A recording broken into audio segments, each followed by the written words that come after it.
أعوذ بالله من الشيطان الرجيم بسم الله الرحمن الرحيم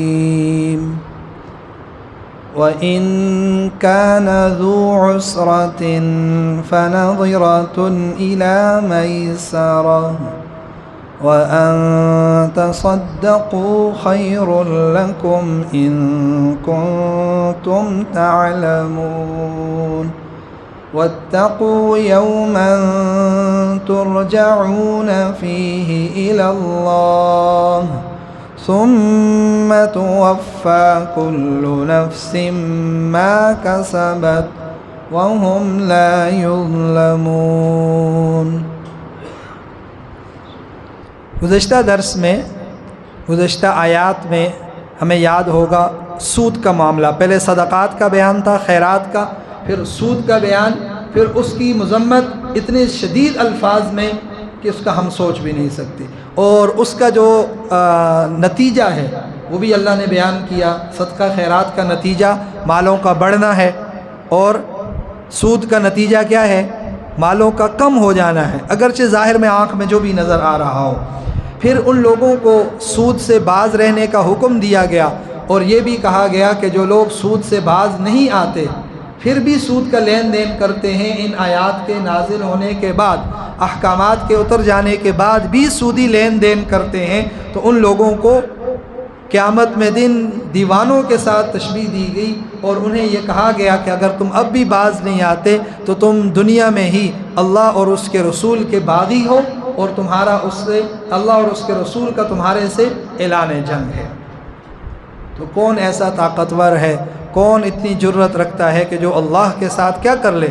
جنگ کر لے۔ تو اس لیے ایسی کوئی طاقت نہیں رکھتا۔ تو نتیجہ یہ ہے کہ ہمیں ہر مسلمان کو سود سے کیا رہنا چاہیے؟ باز اور دور رہنا چاہیے۔ اس پر ہم نے کچھ احادیث بھی پڑھی تھی، اللہ کے نبی صلی اللہ علیہ وسلم کے فرامین تھے۔ اب لوگ کہتے ہیں کہ دیکھیں ہم سود اس لیے لیتے تھے کہ ہماری ضرورت ہے، ہمیں کیا ہے؟ ضرورت ہے، اور ہمارے پاس مال نہیں ہے، اور جن کے پاس مال ہے وہ اپنے مال سے نفع اٹھانا چاہتے ہیں۔ تو ان کے لیے جو ساتھ صدقات کا ذکر تھا یہ بہت اہم بات ہے۔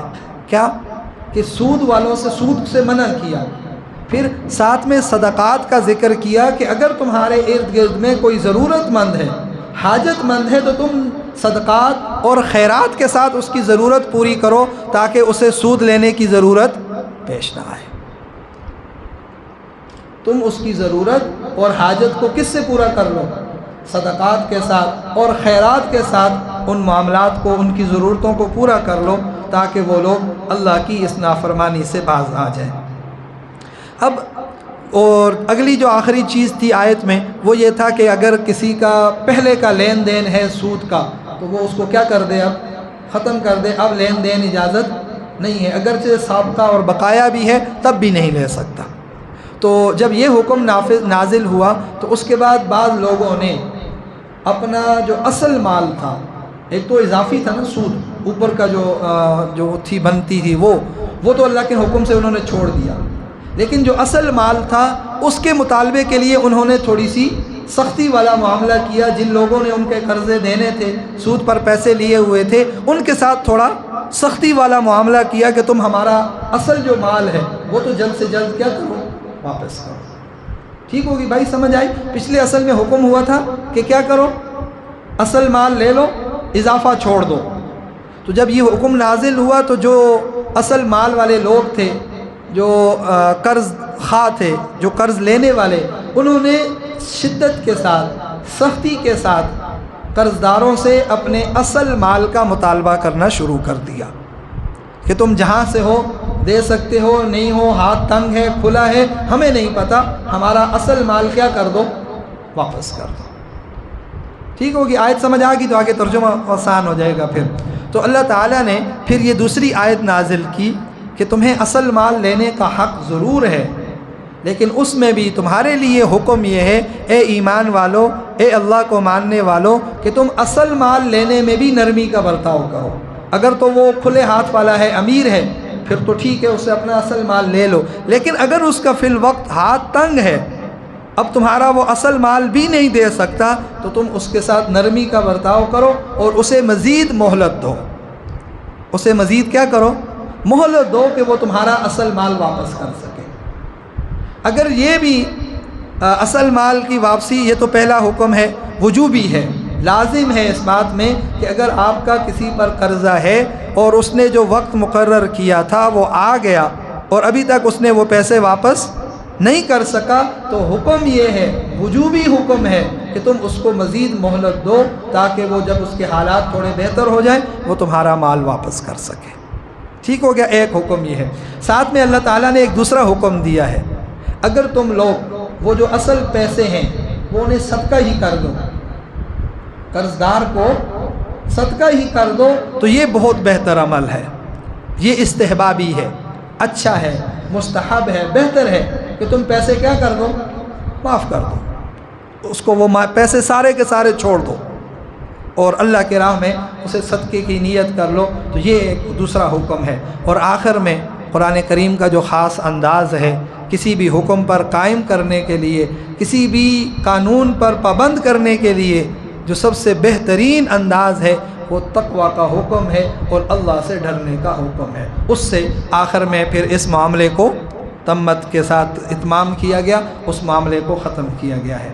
اب دیکھیے ترجمے میں، وَإِن كَانَ ذُو عُسْرَةٍ، اور اگر وہ قرضدار جس کے اوپر قرض ہے وہ تنگ دست ہے، ذو عسرت تنگی والا ہے، تنگ دست ہے، فَنَظِرَةٌ إِلَى مَيْسَرَةٍ، تو پھر اسے مہلت دینے کا حکم ہے، إِلَى مَيْسَرَةٍ، جب تک اس کا ہاتھ نہ کھل جائے، جب وہ آسانی میں، تنگی سے آسانی کی طرف نہ آ جائے تب تک تم اسے مہلت دے دو.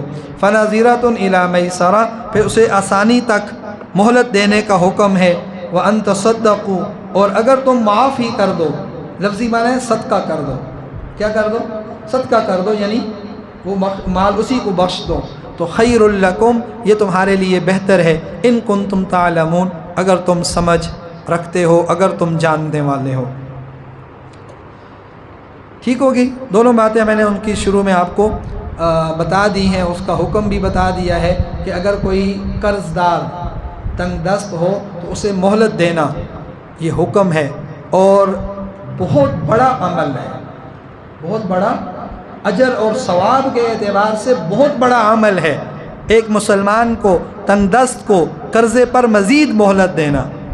اس کے بارے میں ایک دو احادیث میں آپ کو بتاتا ہوں. اللہ کے نبی صلی اللہ علیہ وسلم کی ایک حدیث ہے کہ جو شخص قیامت کے دن عرش کا سایہ چاہتا ہے، جو چاہتا ہے کہ اسے قیامت کے دن عرش کا سایہ ملے، اسے چاہیے کہ وہ تنگی والے شخص کو مہلت دے یا معاف کر دے. پہلا حکم پورا کرے یا دوسرا کر لے، دونوں میں سے ایک کر لے تو اللہ تعالیٰ اسے کیا دیں گے؟ قیامت میں عرش کے سائے کے نیچے جگہ دیں گے، جب اس سائے کے علاوہ کوئی سایہ نہیں ہوگا. مسلم شریف کی ایک روایت ہے. ایک دوسری روایت میں آتا ہے، ایک دوسری حدیث میں ہے کہ جو شخص قرضدار کو اس کی تنگی کی وجہ سے مہلت دے تو یومیہ اسے کل قرضہ صدقہ دینے کا ثواب ملے گا. حدیث میں ہے آپ نے کسی کو قرضہ دیا، پھر وہ تنگ دست ہے، آپ نے اسے مہلت دے دی کہ یار آج نہیں تو کل دے دینا، پھر دے دینا، تو ہر دن اسے اپنی کل جو مال اس نے 1,00,000 روپیہ دیا ہوا ہے تو روزانہ 1,00,000 روپیہ صدقہ کرنے کا ثواب اس کے لیے لکھا جائے گا. اور اس نے جو مہلت مقرر کی تھی، مثال 1 مہینے کا اور ٹائم دیا اسے، پھر وہ وقت مقرر ہو گیا، آ گیا، اس کے بعد اس نے مزید مہلت دی تو 1 دن میں ڈبل صدقہ کرنے کا اجر اس کو ملے گا. 1,00,000 قرضہ ہے، مقررہ وقت آ گیا، وہ نہیں دے سکا، آپ نے اسے مزید مہلت دی، تو اللہ کے نبی کی حدیث ہے کہ ایسے شخص کو روزانہ 2,00,000 روپے صدقہ کرنے کا اجر ملے گا. کسی تنگ دست کو مہلت دینا، بہت سی حدیثیں میں نے ان میں سے 1-2 آپ کے سامنے بیان کی ہیں. ان میں سے ایک حدیث اور بڑی عجیب ہے کہ ایک شخص کو اللہ کے سامنے پیش کیا جائے گا. آخری آیات اسی کے متعلق ہیں کہ تم لوگ ڈر جاؤ اس بات سے، اس دن سے جس دن تمہیں اللہ کے سامنے پیش کیا جائے گا. تو ایک حدیث میں آتا ہے ایک شخص کو اللہ کے سامنے پیش کیا جائے گا اور اللہ تعالیٰ اس سے پوچھیں گے کہ تو میرے لیے کیا نیکی لے کر آیا ہے، کیا عمل لے کر آیا ہے؟ وہ کہے گا اللہ ایک ذرہ برابر بھی کوئی میری ایسی نیکی نہیں ہے کہ جس کی میں آج کوئی بدلہ طلب کر سکوں، میں آپ کے سامنے پیش کر سکوں۔ مجھے کوئی ایسی اپنی نیکی یاد نہیں ہے جو میں نے ایسی کی ہو جس کا آج مجھے آپ کے سامنے پیش کرنے میں ہمت ہو، میں آپ کے سامنے پیش کر سکوں۔ تو اللہ تعالیٰ اس سے بار بار پوچھیں گے کہ تو کیا نیکی لے کر آیا ہے؟ وہ پھر یہی جواب دے گا کہ میرے پاس تو کوئی ایسی نیکی نہیں ہے۔ اللہ اس سے پھر پوچھیں گے، پھر وہ کہے گا اے میرے پروردگار، مجھے ایک بات یاد پڑتی ہے کہ مجھے تو نے کچھ مال دیا تھا اور میں تجارت والا شخص تھا، تو میں نے یہ عادت اپنائی ہوئی تھی کہ مجھ سے اگر کوئی شخص قرضہ لے جاتا اور وہ واپس نہ کر سکتا تو میں اسے مہلت دے دیتا تھا، اور اگر میں دیکھتا کہ وہ بہت ہی غریب ہے اور وہ میرا قرض ادا نہیں کر سکتا تو میں اس شخص کو معاف کر دیتا تھا۔ تو اللہ تعالیٰ فرمائیں گے کہ میں تجھ سے زیادہ آسانی کرنے والا، میں تجھ سے زیادہ اصرار کا حقدار ہوں کہ میں کیا کروں؟ آسانی کروں۔ تو میں نے تیرے لیے بھی کیا کر دی؟ آج آسانی کر دی اور تجھے بھی معاف کر دیا۔ تو کسی کو قرضے میں مہلت دینا یا معاف کر دینا یہ بہت بڑا عمل ہے، حتیٰ کہ بخشش کا اور نجات کا ایک ذریعہ ہے۔ وَأَن تَصَدَّقُوا، اور اگر صدقہ کر دے تو اس کی تو کیا ہی بات ہے، وہ تو بہت بہتر ہے۔ اگر تم علم رکھتے ہو کس بات کا کہ یہ جو خیر کی بات ہے نا، خیر لکم، اگر تمہیں اس کا علم ہے کہ یہ خیر کیا چیز ہے، میرے لیے کتنی نفع بخش چیزوں میں سے ہے، اس دن جب میں پھنس جاؤں گا مجھے اس میں سے اس مشکل سے نکالنے والی یہ چیز ہے، اتنی خیر والی، بڑی سے بڑی مشکل، قیامت سے بڑی مشکل اور کیا ہوگی، حشر کے میدان سے بڑی مشکل اور کیا ہوگی، اس دن اس مشکل سے تمہیں نکالنے والا یہ عمل ہے کہ تم قرضدار کو کیا کر دو؟ مہلت دے دو یا اسے معاف کر دو۔ تو خیر لکم، تمہارے لیے بہت بہتر ہے، ان کنتم تعلمون، اگر تمہیں خبر ہو۔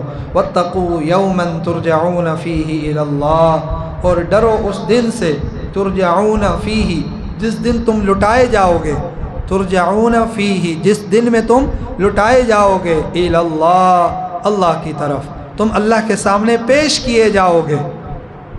تو جب انسان کے دل میں یہ ایک یقین آ جائے نا کہ میں نے اللہ کے سامنے پیش ہونا ہے، میں نے اللہ کی طرف لوٹ کر جانا ہے اور مجھے اپنے کیے کا حساب دینا ہے، یہ بات دل میں بیٹھ جائے، بڑی سے بڑے گناہ اس سے بچنا آسان ہو جائے گا، اس بات کی بنیاد پر کہ میں نے اللہ کے سامنے پیش ہونا ہے۔ اور اگر اللہ نے مجھے کہہ دیا کہ اپنے اس دن کا حساب دو تو پھر کیا کریں گے؟ تو اس دن سے ڈریں، یہ ڈر اپنے دل میں بٹھا لینا، یہی اصل میں ایمان ہے۔ ثم توفیٰ، پھر کیا ہوگا جب تم اللہ کے سامنے پیش ہو جاؤ گے؟ ثم توفیٰ کل نفس ما کسبت، پھر ہر شخص کو اس کے کیے کا پورا بدلہ ملے گا۔ ثم توفیٰ، پھر اسے پورا دیا جائے گا، کل نفس، ہر جی کو، ہر نفس کو، ہر شخص کو کیا دیا جائے گا؟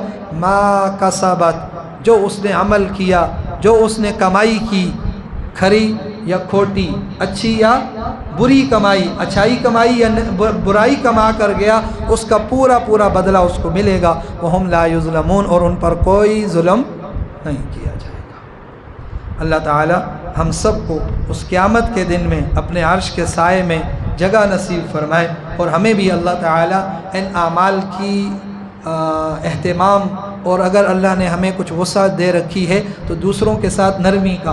تو آج کا جو پورا خلاصہ یہ ہے کہ اللہ کے بندوں کے ساتھ وہ معاملہ کریں جو آپ چاہتے ہیں کہ اللہ آپ کے ساتھ کرے۔ اگر آپ اللہ کے بندوں کے ساتھ نرمی کا معاملہ کریں گے، اللہ بھی آپ کے ساتھ کیا کریں گے؟ نرمی والا معاملہ کریں گے۔ اگر آپ اللہ کے بندوں کے لیے آسانیاں کریں گے، اللہ بھی آپ کے لیے کیا کر دیں گے؟ آسانی کر دیں گے۔ آپ اللہ کے بندوں کو معاف کر دیں گے، چند روپے چند پیسے ہیں، اس کے بدلے میں اللہ تعالیٰ آپ کو معاف کر دیں گے۔ تو یہ سودا کوئی چھوٹا نہیں ہے، کوئی ہلکی بات نہیں ہے کہ آپ کسی کو معاف کر رہے ہیں اور بدلے میں آپ کو معافی مل جائے اللہ کے دربار سے۔ اس سے بڑی کامیابی اور اس سے عظیم کوئی تجارت اور نفع وہ نہیں ہے۔ الحمدللہ رب العالمین والصلاة والسلام علی رسولہ محمد وآلہ واصحابہ اجمعین۔ اللہم لک الحمد کما ینبغی لجلال وجہک وعظیم سلطانک۔ ربنا ظلمنا انفسنا وإن لم تغفر لنا وترحمنا لنکونن من الخاسرین۔ یا رب العالمین اللہ، ہماری یہ کوشش قرآن کریم کا یہ سیکھنے کا عمل یا اللہ اپنی بارگاہ میں قبول فرما لیجئے۔ اللہ ہم میں سے ہر ایک کو اخلاص نصیب فرما دیجئے۔ یا اللہ ریا، دکھلاوا، حسد، کینہ، بغض، ہر وہ بیماری یا اللہ جو آپ کو ناپسند ہے یا اللہ ہم سب کی اس سے حفاظت فرما دیجئے۔ یا اللہ تمام خیر والی صفات، اپنی پسندیدہ صفات، حضور اکرم صلی اللہ علیہ وسلم کی پسندیدہ صفات یا اللہ ہم میں سے ہر ایک کو کامل درجے میں نصیب فرما دے۔ یا رب العالمین اللہ ہم سب کی تمام بیماریوں کو یا اللہ صحت سے تبدیل فرما دے۔ یا اللہ روحانی جسمانی بیماریوں سے شفا نصیب فرما دے۔ یا اللہ ہمارے والدین میں سے اعزہ اقربا، اہل و عیال میں جتنے مسلمان اہل ایمان بیمار ہیں یا اللہ سب کو شفاء کلی نصیب فرما دے۔ یا اللہ جو پریشان حال ہیں اللہ سب کی پریشانیوں کو دور فرما دے، تنگیوں کو، تکالیف کو آسانیوں سے اور راحت سے تبدیل فرما دے۔ یا رب العالمین اللہ ہمارے والدین میں سے اعزہ اقربا میں سے جو مرحوم جو دنیا سے رخصت ہو چکے یا اللہ ان سب کی کامل بخشش اور مغفرت فرما دیجئے۔ یا رب العالمین اللہ قرآن کریم کو سمجھ کر اس پر عمل کرنے کی توفیق نصیب فرما دیجئے۔ اللہ سارے عالم میں قرآن کریم کی دعوت کو پھیلانے کی توفیق نصیب فرما دیجئے۔ یا رب العالمین اللہ جہاں کہیں اہل ایمان یا اللہ ایمان والے، آپ کے ماننے والے یا اللہ آپ کے دین کے لیے محنتیں کوششیں کر رہے ہیں، جس درجے میں، جس حیثیت سے، جس عمل میں یا اللہ وہ مصروف ہیں یا اللہ ان سب کو اپنی شایان شان اجر عظیم نصیب فرما دے۔ یا اللہ جہاں کہیں مسلمان مظلوم ہیں یا اللہ اہل ایمان تنگیوں میں، تکالیف میں ہیں یا اللہ ان کی غیب سے مدد اور نصرت فرما دے۔ یا رب العالمین اللہ تمام عالم اسلام کی، تمام اہل ایمان کی یا اللہ ہر طرح سے جانی مالی طور پر حفاظت فرما دے۔ اللہ سب کے ایمان کی حفاظت فرما دے۔ اللہ جتنے ہمارے ایمان کے ڈاکو ہیں، ہمارے ایمان کے لٹیرے ہیں یا اللہ ہر ایک ایمان والے کے ایمان کی کامل حفاظت فرما دے۔ یا رب العالمین اللہ ہماری دعاؤں کو محض اپنے فضل و کرم سے قبول فرما لے۔ اللہ ہماری اس مسجد کو آباد فرما دے، اسے آباد کرنے والے ایک ایک فرد کی نسلوں کو آباد فرما دے۔